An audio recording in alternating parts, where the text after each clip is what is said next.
बिस्मिल्लाहिर्रहमानिर्रहीम। अस्सलाम वालेकुम व्यूअर, मैं हूं शहबाज और आप देख रहे हैं मेरे यूट्यूब चैनल। आज हम बात करेंगे जी एरिनाक 4 टैबलेट के बारे में। सबसे पहले हम बात कर लेते हैं कि इसके क्या बेनिफिट हैं, इसके क्या फ़ायदे हैं, इसके जो यूजेस हैं उस पर भी आज हम बात करेंगे। जी हाँ व्यूअर, ये जो एरिनाक 4 टैबलेट है ये इस्तेमाल की जाती है एक गोली सुबह और एक शाम को, यानी कि आप 2 टाइम इस्तेमाल कर सकते हैं। इसका जो फ़वाइद हैं, यानी कि जिस मकसद में ये इस्तेमाल की जाती है वो है जी अगर आपको ज़ुकाम है, यानी कि ज़ुकाम बहरा है, या फिर अगर आपके सीने में खरखराहट है, या फिर जो है अगर आपको गले में जो है केरा गिरता है, तो आप ये टैबलेट इस्तेमाल कर सकते हैं।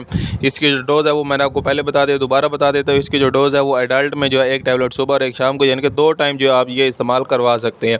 इसके अलावा व्यूअर मैं आपको बताऊँ, ये जो टैबलेट आपको जो है हर मेडिकल स्टोर से मिल जाएगी आसानी से, क्योंकि ये बहुत ही ज़्यादा चलने वाली प्रोडक्ट है।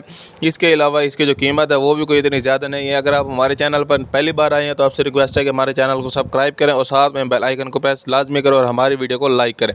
अगर आपको कोई भी बात समझ नहीं आती तो हमें कमेंट लाजमी करें। मिलते हैं अगली वीडियो में। अपना और अपनी सेहत का ख्याल रखें और हमें इजाज़त दें। अल्लाह हाफिज़।